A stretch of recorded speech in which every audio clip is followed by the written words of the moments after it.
त्वदीयपदपङ्कजपञ्जरान्ते अद्यैव मे विशतु मानसराजहंसः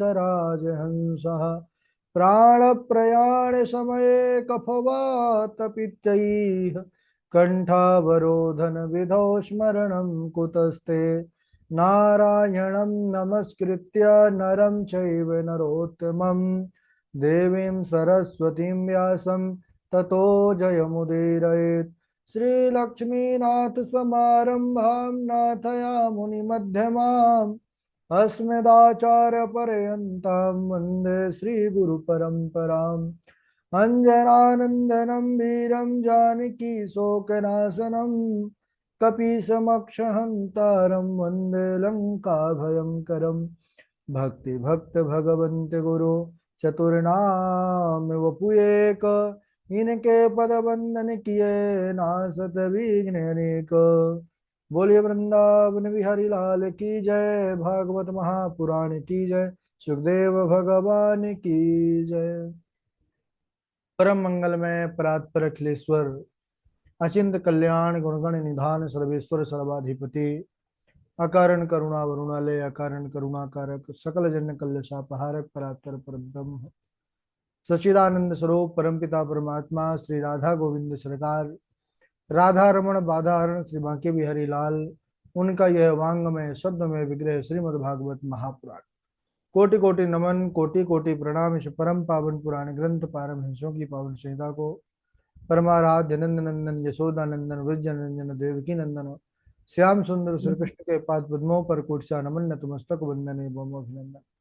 उनकी आह्लादनी शक्ति प्राण प्रिया जगत वंदनी वृषभानुनंदनी भासुती जगदीश्वरी बरसाने वाली श्री किशोरी जी के पावन चरणारविंदों पर कुर्सा प्रणति।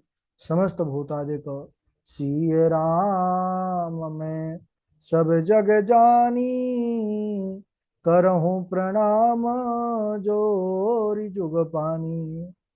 हम सबका परम सौभाग्य कि भागवत साप्ताहिक कथा सीखने का सद संकल्प विचार लेकर के एक स्थान पर एक साथ जुड़कर इस पावन पुराण श्रीमद् भागवतम की तैयारी कर रहे हैं।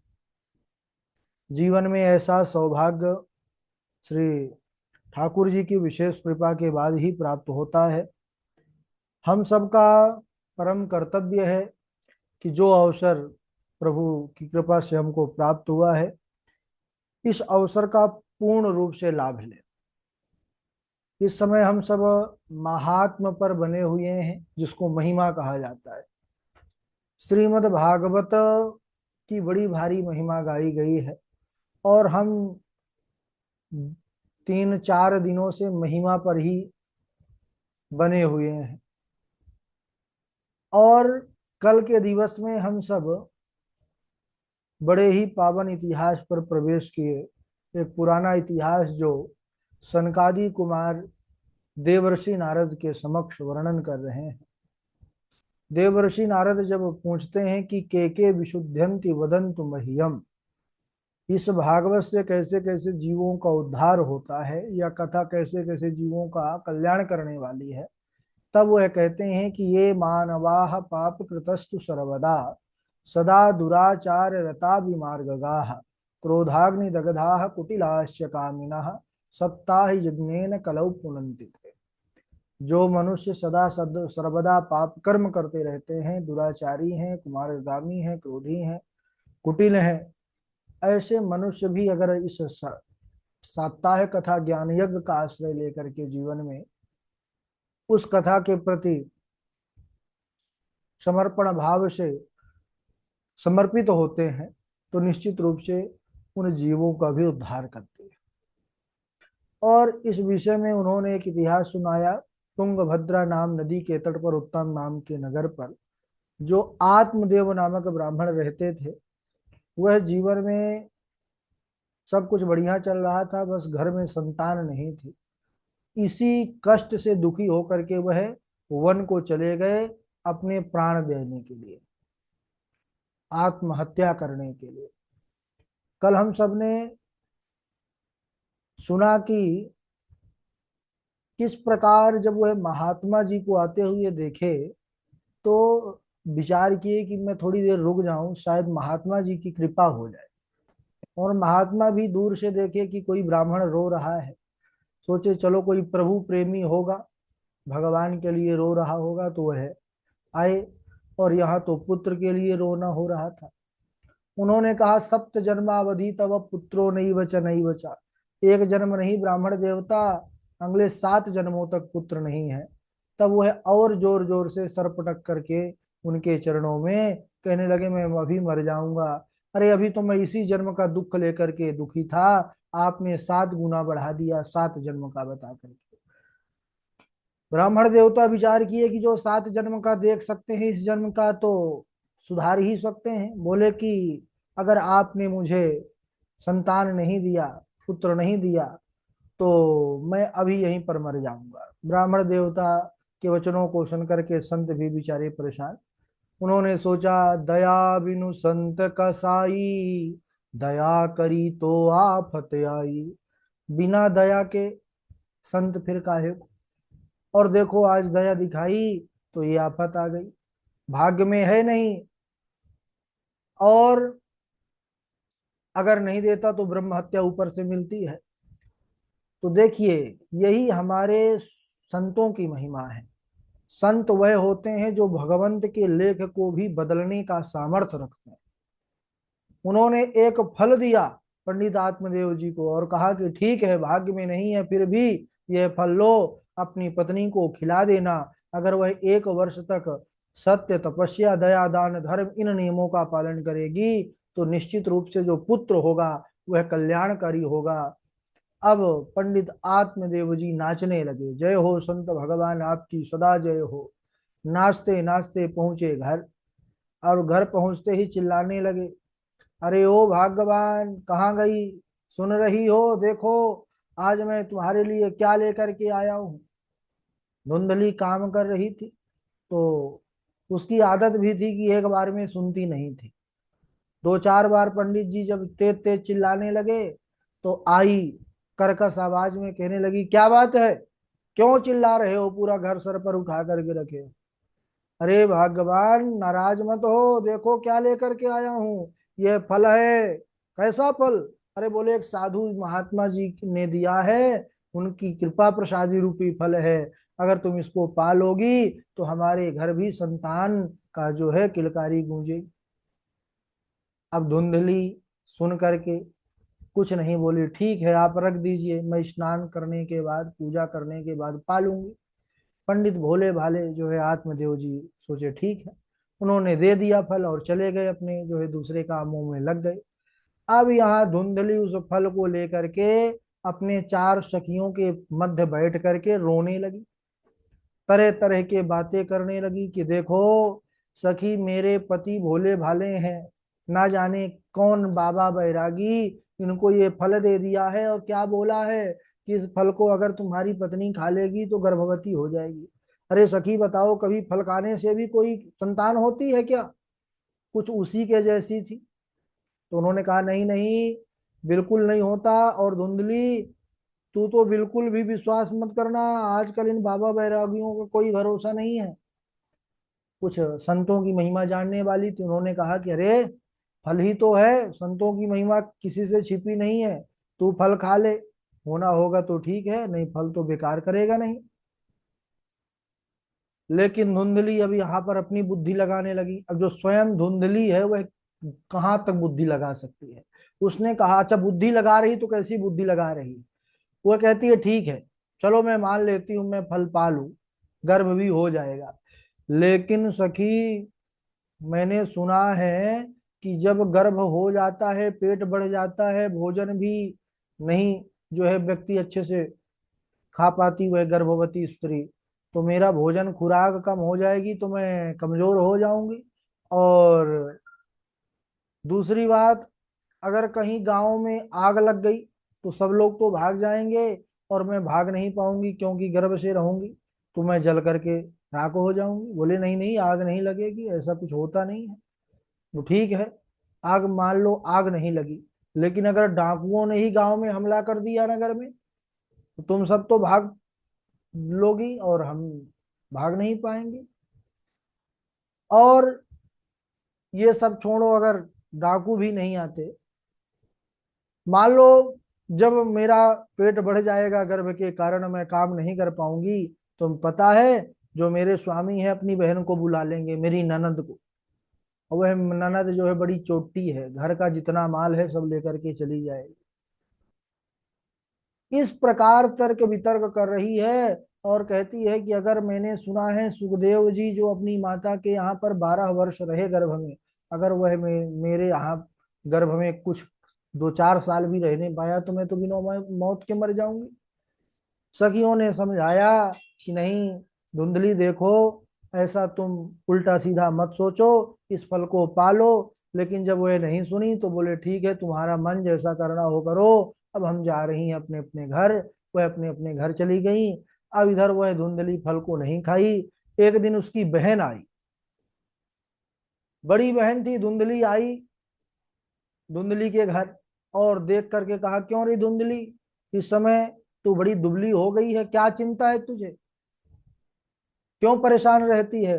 धुंधली ने सारी घटना का वर्णन किया कि कैसे हमारे स्वामी जी ने फल लाया है और कहते हैं उस फल से गर्भ हो जाएगा। धुंधली ने कहा कि अच्छा बहन तूने खाया तो नहीं, बोले नहीं नहीं। उसने कहा ठीक है, आज तूने साबित कर दिया तू मेरी सगी बहन है। बिल्कुल मत खाना, बाबा बैरागियों का कोई भरोसा नहीं आजकल। हाँ, तू अब चिंता मत कर, मेरे पेट में गर्भ है और समय आने पर वह बालक जब होगा तो मैं तेरे घर पहुंचा दूंगी रहस्य तरीके से, और तू मेरे पति को कुछ धन दे देना, तेरे पास बहुत धन है। इस प्रकार बात सम्मति हो गई। और उसकी बहन ने कहा कि अच्छा उस फल की भी परीक्षा करो। तुम्हारे घर में जो गाय है कई सालों से बछड़ा नहीं दी, उसके भी कोई बच्चा नहीं हुआ, तो वह फल तुम गाय को खिला दो, संत कितने पानी में है, संत की कितनी तपस्या है वह भी दिख जाए। बोले ठीक है, ऐसा ही किया। अब धीरे धीरे महाराज समय आया, उस बहन के घर जब बालक हुआ, उसने धुंधली के यहाँ पहुंचा दिया। धुंधली नाटक करती रही 9 महीने तक, कपड़ा उपड़ा पेट में बांध करके। और जब बालक पहुंच गया उसके घर, तो उसने समाचार दिया, महाराज बालक सुखपूर्वक हो गया। पंडित आत्मदेव जी नाचने लगे, ब्राह्मणों को बुलाया, नामकरण करने लगे। धुंधली खड़ी हो गई। धुंधली ने कहा कि स्वामी जी 9 महीने कष्ट हमने सहा है और नाम आप रखोगे। सही बात है भाई, धुंधली ने कष्ट सहा है, नाम वही रखेगी। धुंधली ने कहा नाम मैं रखूंगी। पंडित आत्मदेव जी तो सोचे थे चलो मैं नाम रखूंगा, मेरा नाम आत्मदेव, पुत्र का नाम परमात्मा देव। लेकिन वह खड़ी हो गई और उसने सुना था कि स्वामी जी कह रहे थे हमारा आत्मदेव पुत्र का परमात्मा देव। बोले बिल्कुल नहीं, मैं अपने नाम से नाम रखूंगी, मेरा नाम धुंधली, मेरे पुत्र का नाम धुंधकारी। और धुंधकारी का अर्थ क्या है, धुंधुम कलहम क्लेशम करोति कारयति हसा धुंधकारी। जो अज्ञानता के कारण स्वयं लड़े, दूसरों को भी लड़ाए, उपद्रव करे, वह है धुंधकारी। नाम हमेशा बड़ा सोच समझ करके अपने संतति का, संतानों का रखना चाहिए, यह इससे शिक्षा मिलती है। अब 3 माह पश्चात गाय ने भी एक सुंदर मनुष्य शरीर के बालक को जन्म दिया। उसका संपूर्ण शरीर मनुष्य के समान था, बस कान जो थे वह गौ के समान थे। इसलिए पंडित आत्मदेव जी ने उस पुत्र का नाम, उस गाय के बालक का नाम गोकर्ण रखा। गाय के समान कर्ण थे, इसलिए गोकर्ण नाम पड़ा। अच्छा, सब लोग दूर दूर से आते यह देखने के लिए, जब सुने कि पंडित आत्मदेव जी के पुत्र हुआ और उनके गाय ने भी देवता के समान बालक को जन्म दिया, तो सब आते और आ करके कहते पंडित आत्मदेव जी आज तो आपका भाग्योदय हो गया, जो गाय ने भी सुंदर देवता के शरीर के बालक को जन्म दिया है। धीरे धीरे समय आगे बढ़ा सज्जनों, और दोनों बड़े हुए। लेकिन कहते हैं बड़े हुए और दोनों का अलग अलग स्वभाव हुआ। कैसे, बोले गोकर्ण पंडितो ज्ञानी धुंधकारी महाखलः। जो गोकर्ण जी थे ये तो महान पंडित हुए, ज्ञानी हुए, लेकिन धुंधकारी वो बिल्कुल इससे विपरीत चला। वह कई महीनों तक स्नान नहीं करता था, मांस मदिरा का भक्षण करता था, लोगों के घर जो है आग लगा देता था, लड़ाई झगड़ा करता था। उसकी यही प्रवृत्ति थी। एक दिन पंडित आत्मदेव जी ने समझाया कि बेटा ऐसा कर्म मत करो। तो पंडित आत्मदेव जी को ही मारने के लिए धुंधकारी दौड़ा लाठी लेकर के। तब तो पंडित जी रोने लगे। एक बार पहले भी रो रहे थे जंगल में जाकर के, कारण क्या था? पुत्र क्यों नहीं है। और आज फिर दोबारा रोना पड़ रहा, कारण क्या है? पुत्र क्यों है। तो पुत्र होने से सुख मिलेगा या पुत्र ना होने से कष्ट मिलेगा, ये इस बात पर निर्भर नहीं है, पुत्र पर निर्भर नहीं है। ये तो हमारे जीवन में किस प्रकार का पुत्र आ रहा है इससे निर्भर करता है, संतान कैसी। अब जब गोकर्ण जी आए और पिता आत्मदेव जी को रोते देखे, तब समझाए, समझ गए कि ये भाई धुंधकारी के कारण परेशान है। तो उन्होंने समझाया कि पिताजी आप दुखी मत होइए। न चेन्द्रस्य सुखम किंचिन ना सुखम चक्रवर्तिना सुखम अस्ति विरक्तस्य मुनेरेकांत जीविनः। हे पिताजी, इस संसार में किसी को सुख नहीं है। अगर कोई संसार से सुख की कामना करे तो वह व्यर्थ ही है, वह मृग मरीचिका के समान व्यर्थ है। ना तो इंद्र को सुख है, ना चक्रवर्ती को सुख है। यदि कोई सुखी है तो वह एकांत जीवी विरक्त महापुरुष है। बस एक दूसरे को सुखी समझते हैं। दीन कहे धनवान सुखी, धनवान कहे सुख राजा को भारी, राजा कहे महाराजा सुखी, महाराजा कहे सुख इंद्र को भारी, इंद्र कहे चतुरानन सुखी, चतुरानन कहे सुख शिव को भारी, तुलसी जी जानी विचारी करे, हरि भजन बिना सब जीव दुखारी। तो केवल प्रभु के भजन में ही सुख है और कहीं सुख नहीं है। पिताजी, संतान रूपी अज्ञानता का त्याग कीजिए और सब कुछ छोड़ करके वन में जाइए, भगवान का भजन कीजिए। पंडित आत्मदेव जी बड़े प्रसन्न हुए और उन्होंने हाथ जोड़ करके अपने पुत्र के सामने, क्योंकि समझ गए कि यह मेरे घर पुत्र रूप में जो आया है यह कोई साधारण नहीं है, और उन्होंने कहा कि हे पुत्र, मैं वन में जाकर के किस प्रकार भजन साधन करूं यह बतलाओ, क्योंकि मैं बिल्कुल भी अनभिज्ञ हूं। तब पंडित आत्मदेव जी को गोकर्ण जी ने यहाँ पर उपदेश किया है। और गोकर्ण गीता के नाम से ये जो है, यह 2 श्लोकों में उन्होंने बड़ा अद्भुत उपदेश दिया। किस प्रकार उपदेश दिया, देहे स्तिमान सरुधे आदि श्लोकों के द्वारा, उसको हम अगले दिवस श्रवण करेंगे, क्योंकि श्लोक हो चुके हैं, प्रसंग भी काफी हो चुका है, समय भी हो चुका है। और यह दोनों श्लोकों को बढ़िया से समझेंगे और फिर आगे किस प्रकार धुंधकारी का प्राणांत और उसका उद्धार इस भागवत की कथा से कैसे होता है उसको श्रवण करेंगे। आज यहीं तक। अब जो कल वाले श्लोक थे, आप लोग जो 24 घंटे के अंदर याद किए हो, है ना, पुराने नहीं सुनाना है, जो प्रतिदिन याद करने का नियम है, जो कल से लेकर के आज के बीच में आपने याद किया हो, वही श्लोक सुनाइएगा। सबसे पहले गणेश झा जी हैं, उनके बाद इंदु पराशर जी हैं, जीवेश जोशी जी हैं, और तृष्णा तृष्णा जी हैं, और मानसी मिश्रा हैं, वासवी शर्मा जी हैं, और डॉक्टर वैशाली जी हैं, शाम्भवी जी हैं, मिथिलेश पांडे जी हैं, संजय तिवारी जी हैं, नीरज दुबे जी हैं, हर्षिता जी हैं, और आज से मनोज जी भी जुड़े हैं, मनोज बसु जी, और माही दीक्षित हैं, और कृष्णा जी हैं। चलिए सुनाइए। राधे राधे गुरु जी। राधे राधे।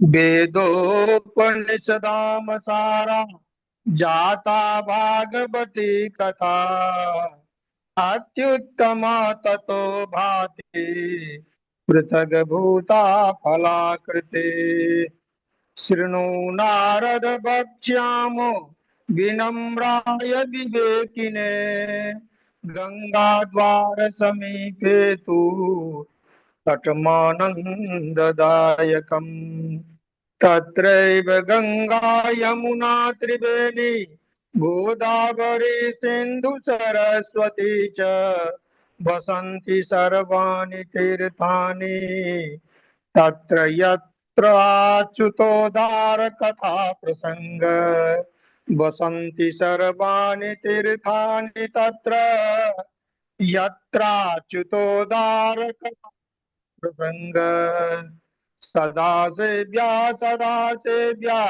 श्रीमद्भागवती कथा यस्याः श्रवणमात्रेण हरिश्चित्तं समाश्रयेत् किं श्रुतैर्बहुभिः शास्त्रैः पुराणस्य भ्रमावः एकं भागवतं शास्त्रं मुक्तिदानेन गर्जति आजन्ममात्रमपि येन सठेन किञ्चित् चित्तं विधाय सुखशास्त्रकथा न पीता चाण्डालवच्चखरवदवत तेन नीतम् मिथ्या स्वजन्म जननी जनि दुख भाजा। राधे राधे गुरु जी। ठीक है, बहुत सुंदर। झा जी के बाद इंदु पराशर जी। राधे राधे गुरु जी, प्रणाम। हाँ, सुनाइए। तत्रैव गंगा यमुना त्रिवेणी गोदावरी सिंधु सरस्वती च वसन्ति सर्वाणि तीर्थानि तत्र यत्राच्युतोद्धार कथा प्रसंगः सदा सेव्या श्रीमद्भागवती कथा यस्याः श्रवणमात्रेण हरिश्चित्तं समाश्रयेत् किं श्रुतैर्बहुर्भिः शास्त्रैः पुराणैश्च भ्रमावहै एकं भागवतं शास्त्रं मुक्तिदानेन गर्जति। राधे राधे गुरु जी। ठीक है, वासवी शर्मा जी। गुरुजी आचार्य प्रणाम। हाँ, सुनाइए। वेदोपनिषदां सारा जाता भागवती कथा गंगा द्वार समीपे तु तटमानन्दनामकम् आजन्ममात्रमपि येन सठेन किञ्चित् चित्तं विधाय सुखशास्त्रकथा न पीता चाण्डालवञ्चखरवत तेन नित्यं मिथ्या जननी दुःखभाजा। जी गुरु। जननी दुख भाजा, जननी जनी दुख भाजा। जीवेश जोशी जी। राधे राधे गुरु जी। राधे राधे। आशा ही परमं सुखम नैराश दुखम, आशा ही परमम दुखम। आशा ही परमं दुःखम नैराश्यं परमं सुखम यथा संदिद्य कान्ताशां सुखं सुष्वाप पिंगला नरोदयति मां योगो न सांख्यं धर्म एव च न स्वाध्यायस्तपस्त्यागो नेष्टापूर्तन्न दक्षिणा। राधे राधे। ठीक है, आगे सुनाए कृष्णा जी। राधे राधे गुरु जी। आजन्म मात्रमपि येन शठेन किंचिं चित्तं विधाय शुकशास्त्रकथा न पीता चाण्डालवच्च करवदवत तेन नीतं मिथ्या स्वजन्म जननी जनि दुःख भाजा। ठीक है, ठीक है। मिथिलेश पांडे जी गुरु जी, राधे राधे। राधे राधे, सुनाइए। भक्ति सुतौ तौ तरुणौ गृहीत्वा प्रेमैकरूपा सहसा विरासीत् श्रीकृष्ण गोविन्द हरे मुरारी नाथेति नामानि मुहुर्वदन्ति आजन्म आजन्म मपि आजन्म मात्रमपि येन सठेन किंचित् आजन्म मात्रमपि येन सठेन किंचित् चित्तं विधाय सुखशास्त्रकथा न पीता चाण्डालवच्वखरवदत्वते न नीतं मिथ्या स्वजन्म जननी जनि दुख भाजा। राधे राधे गुरु जी। ठीक है। चांडाल वच खरवत वत तेन नीतम। मानसी मिश्रा आप सुनाइए। राधे राधे गुरु जी। राधे राधे सुनाइए। नेमिषे सुतमासेन मविवाक्य महामते कथामितरसास्वाद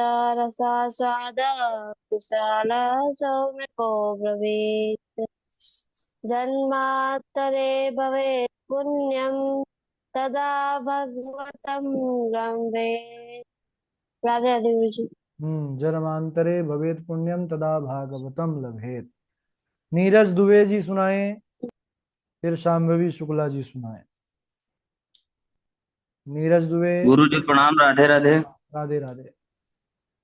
वेदोपनिषदां सारजता भगवती कथा अत्युत्तमा ततो भाति पृथग्भूता फलाकृतिः सदा सेव्या श्रीमद्भागवती कथा यस्याः श्रवणमात्रेण हरिश्चित्तं समाश्रयेत्